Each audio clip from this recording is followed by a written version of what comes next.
साथियों, जय मूल निवासी। आज मैं आपके सामने मूल निवासी बहुजन समाज के जो पढ़े लिखे लोग हैं उनकी क्या सोच है और हमारा जो दुश्मन है उसकी क्या सोच है, दोनों के सोच में क्या अंतर है, तथा ब्राह्मणी व्यवस्था के जो शिकार लोग हैं उनकी क्या सोच है, इस रेफरेंस में मैं यहाँ पर अपनी बात रखना चाहूँगा। तो जो हमारे पढ़े लिखे लोग हैं, मूल निवासी बहुजन समाज के जो पढ़े लिखे लोग हैं, उनके अंदर जो सोच डेवलप हुई है वो सोच किस लेवल की है, और हमारे जो ब्राह्मणी व्यवस्था के जो शिकार लोग हैं, अनपढ़ लोग हैं, अधिकतर अनपढ़ लोग हैं और कम ज़्यादा पढ़े लिखे लोग हैं, और अलग अलग जाति में होने की वजह से उनकी क्या सोच बनी हुई है, क्या धारणाएं हैं। तो इसके रेफरेंस में मैं यहाँ पर एक उदाहरण के तौर पर एक बात रखना चाहूँगा। जब मैं हैदराबाद में एक आईएफएस ऑफिसर के पास डिस्कशन के लिए गया था, उनका घर ब्राह्मणों के बस्ती में था। जब मैं उनके साथ डिस्कस कर रहा था व्यवस्था के बारे में, सोशल चेंज के बारे में, रिवोल्यूशन के बारे में, परिवर्तन के बारे में, टू चेंज द सोसाइटी, व्यवस्था परिवर्तन, इसके बारे में हम डिस्कस कर रहे थे,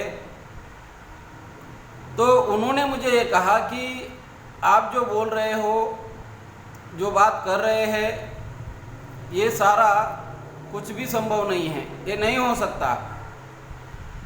तो उन्होंने उसका रीज़न ये बताया कि देखो, मुझे ये बताया उन्होंने कि देखो, मेरे घर में एक नौकरानी ओबीसी की महिला झाड़ू पोछा मारने के लिए, कपड़े धोने के लिए आई, काम पे उन्होंने रखा था।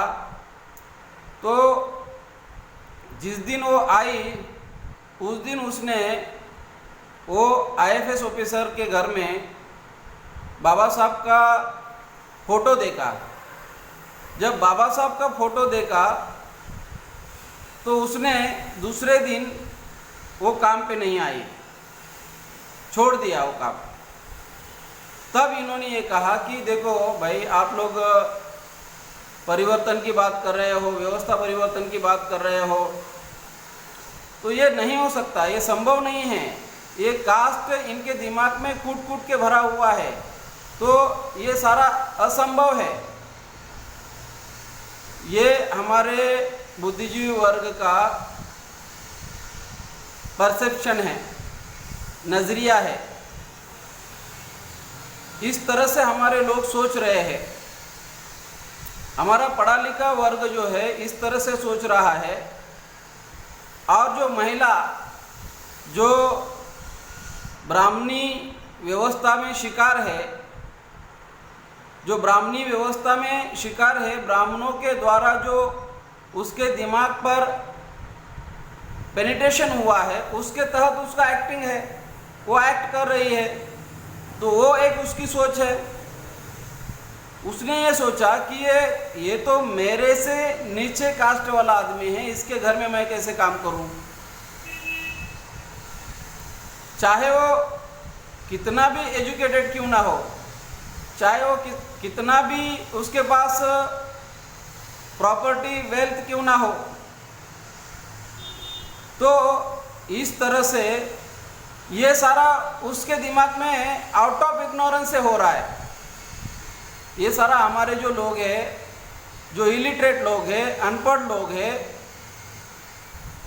जिनके अंदर कास्ट का भाव है, जिनके अंदर जाति का अहम है, गर्व है, ये गर्व, ये जाति का कंसेप्ट किसने डाला उनके अंदर? जो इनके अंदर जाति का कंसेप्ट डाला वो कौन है? ब्राह्मण हैं। ये व्यवस्था किसने निर्माण की? ब्राह्मणों ने। तो हमारे पढ़े लिखे लोगों ने, पढ़े लिखे बुद्धिजीवी ने ये सोचना चाहिए था कि ब्राह्मणों ने इतनी व्यवस्था भयानक बनाई है, तो इस व्यवस्था को ख़त्म करने के लिए मैंने काम करना चाहिए, ये उसकी सोच बननी चाहिए। लेकिन वो ये बोल रहा है कि ये नहीं हो सकता।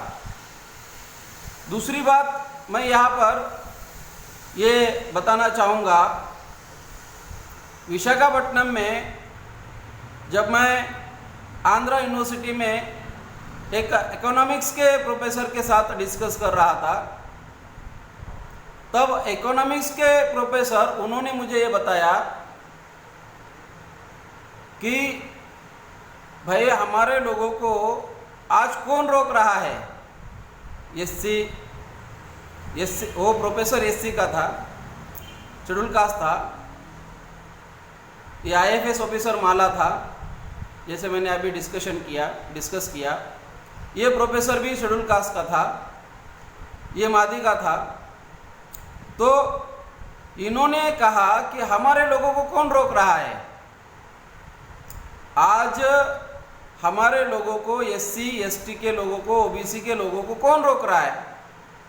उन्होंने अपना डेवलपमेंट करना चाहिए, उनको कौन रोक रहा है? उन्होंने अपना डेवलपमेंट, अपनी प्रगति खुद करना चाहिए, उनको कौन ये कर रहा है? आप ये मत करो, वो मत करो, इसके लिए आप उनको कौन रोक रहा है? तो मैंने वो इकोनॉमिक्स के प्रोफेसर को ये पूछा था कि भाई आप इकोनॉमिक्स के प्रोफेसर हो, तो मुझे ये बताओ कि देश का बजट कितना है? जब मैंने उनको देश का बजट पूछा तो उनके पास बजट की जानकारी नहीं थी। देश का बजट कितना है उसके बारे में उनके पास जानकारी नहीं थी। तो मैंने ये सवाल किया कि भाई जब आपको एज अ इकोनॉमिक्स के प्रोफेसर होने के बावजूद भी आपको देश का बजट मालूम नहीं है, तो जो आवाम हैं, जो लोग हैं, उनको इसके बारे में, जो अनपढ़ है, इलिटरेट है, मास इलिटरेट मास है, उसको इसके बारे में उनके लिए क्या बजट है, बजट में क्या निर्धारित हुआ है, और बजट डिसाइड करने वाले लोग कौन हैं, बजट प्लान करने वाले लोग कौन हैं, प्लानिंग कमीशन में कौन है, इसके बारे में आपको खुद मालूम नहीं है, तो उनको क्या मालूम होगा? उनको कौन रोक रहा है? उनको कौन रोक रहा है उसके बारे में उनको कैसे जानकारी मिलेगी? वो तो इलिटरेट है, अनपढ़ है। तो इस तरह से हमारे लोगों की ये थिंकिंग बनी हुई है। तो हमारे जो पढ़े लिखे लोग हैं वो ये बोलते हुए नज़र आते हैं कि भाई आप ब्राह्मण ब्राह्मण ब्राह्मण कर रहे हो, हमारे लोगों को कौन रोक रहा है? अरे भाई, बजट कौन डिसाइड कर रहा है? बजट प्लानिंग में कौन है? तो आज के तारीख में अगर हम देखेंगे तो सारा का सारा कब्जा ब्राह्मणों का है। जुडिशरी, मीडिया, पार्लियामेंट, एडमिनिस्ट्रेशन, इसके ऊपर सारा का सारा कब्जा ब्राह्मणों का है। 3.5% ब्राह्मणों का, यूरेशियन ब्राह्मणों का कब्जा है। दूसरी बात मैं ये यहाँ पर बताना चाहूँगा, जो हमारे बुद्धिजीवी लोग हैं, इंटेलेक्चुअल लोग हैं, वो ऐसा मानते हैं, उनको जो इनकम सोर्स है, उनका जो सैलरी मिलती है उनको, वो ये बोलते हैं कि मैं मेरिटोरियस हूँ, डॉक्टर, वकील, इंजीनियर, ऑफिसर, प्रोफेसर। वो ये बोलते हैं, उनके अंदर इस टाइप का एक एजुकेशन मिलने के बाद, एजुकेशन लेने के बाद, एजुकेशन मिलने के बाद उन्होंने समाज की सेवा करनी चाहिए। खास करके जैसा कि बाबा साहब डॉक्टर अंबेडकर बोलते हैं, वो स्टूडेंट्स लोगों को, यूथ लोगों को बताते हैं, my appeal to the youth after acquiring education instead of doing some clerical work they should serve their society by which exploitation and injustice arising out of ignorance can be stop. Your emancipation lies in the emancipation of your society. आपका उद्धार आपके society में निहित है। तो इन लोगों ने समाज के लिए काम करना चाहिए, उनके सोसाइटी में ही उनका उद्धार है, निहित है। तो ये लोग क्या बोलते हैं, मैं मेरिटोरियस हूँ, मैं पढ़ा लिखा हूँ, मेरिट की वजह से मुझे जॉब लगा, मैंने एजुकेशन लिया, एजुकेशन लेने की वजह से मुझे ये जॉब मिला, और जो जॉब मिलने के बाद जो इनकम सोर्स शुरू हुआ वो इनकम मेरा है। वो ये सोच रहा है, हमारा आदमी ये सोच रहा है वो इनकम मेरा है, पेमेंट मेरा है, सैलरी मेरा है। तो हमारा आदमी मान लो उसको 70,000 पेमेंट है, 80,000 पेमेंट है, 1,00,000 पेमेंट है मान लो, तो हमारा आदमी ये सोच रहा है कि 8 घंटे का मुझे इतना मिल रहा है, ये मेरी मेहनत है, ये पैसा मैं मेरे फैमिली के लिए यूज़ करूँगा। हमारे महापुरुषों के आंदोलन के बदौलत ये सारा उसको मिल रहा है, तो वो ये सोच रहा है कि ये मेरा है, ये मेरे फैमिली के लिए यूज़ करूँगा। तो अगर 8 घंटे में आप इतना कैपेबल हो कि आप 50,000 से लेके 1,00,000 तक आपका इनकम है, आपका सैलरी है, आपका पेमेंट है, आपका डेली वेजेस तो नहीं कहा जा सकता, तो आपका पेमेंट है, आपका इनकम सोर्स है, इनकम है, तो 8 घंटे के बाद 16 घंटे बच जाते हैं। अगर 16 घंटे बच जाते हैं तो आप समाज के लिए क्या कर रहे हो 16 घंटे में?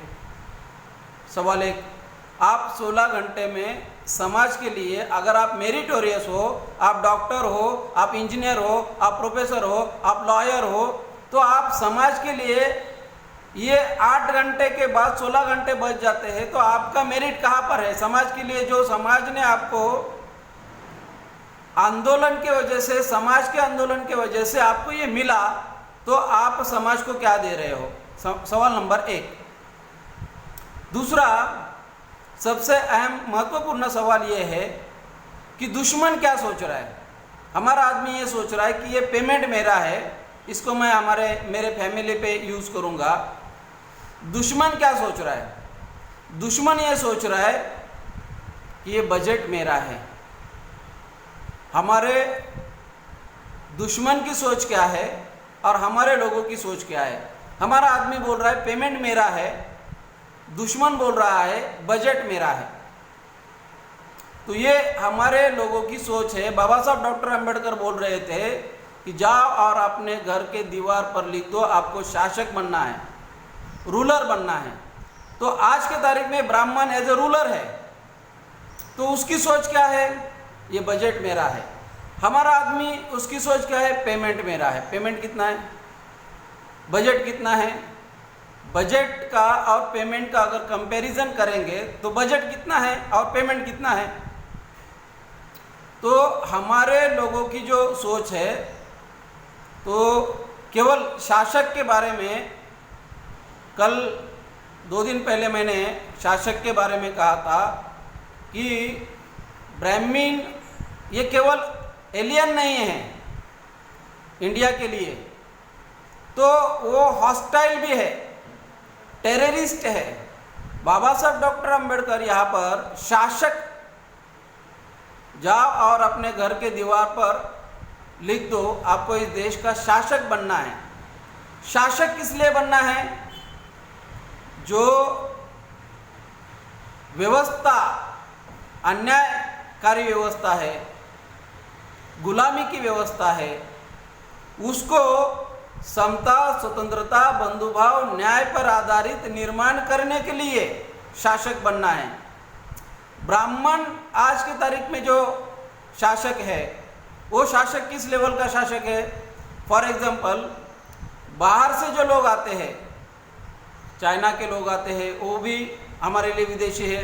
जापान के लोग आते हैं, वो भी हमारे लिए विदेशी है। अमेरिका के लोग आते हैं, इंडिया में आके चले जाते हैं। लंदन के लोग, यूके के लोग हमारे इंडिया में आते हैं, आके चले जाते हैं। ग्रीनलैंड हो, फ्रांस हो, सारे लोग एज ए टूरिस्ट करके आते हैं, जाते हैं, चले जाते हैं। वो हमारे लिए फॉरेस्ट है। लेकिन वो जितने फॉरेनर नहीं है, जितने वो लोग हमारे ऊपर, उनका आज के तारीख में उनकी गुलामी नहीं है। लेकिन ब्राह्मण जो है वो केवल एलियन नहीं है, तो हॉस्टाइल है, टेररिस्ट है, आतंकवादी है। ये Baba Saheb doctor Ambedkar, what Congress and Gandhi have done to the untouchable, इसमें बाबा साहब लिखते हैं कि अत्यंत उग्र भावना वाला, हॉस्टाइल, केवल एलियन नहीं है तो अत्यंत उग्र भावना वाला। तो हमें शासक बनना है, तो वो शासक नहीं जो आज के तारीख में ब्राह्मण है। और हमारे लोगों की जो भावना, हमारे लोगों की जो सोच है, वो सोच जो बनी हुई है, वो सोच को हमें इस तरह से तब्दील करना होगा। हमारे लोगों की सोच शासक की होनी चाहिए, शासक की सोच होनी चाहिए। तो आज के हमारे दुश्मन की जो सोच है, तो दुश्मन बोलता है कि ये बजट मेरा है, हमारा आदमी बोलता है पेमेंट मेरा है। तो ये सोच को हमें बदलना होगा। आज के इस वीडियो में मैं यहाँ पर इतनी सी बात रखना चाहूँगा। धन्यवाद। जय मूल निवासी।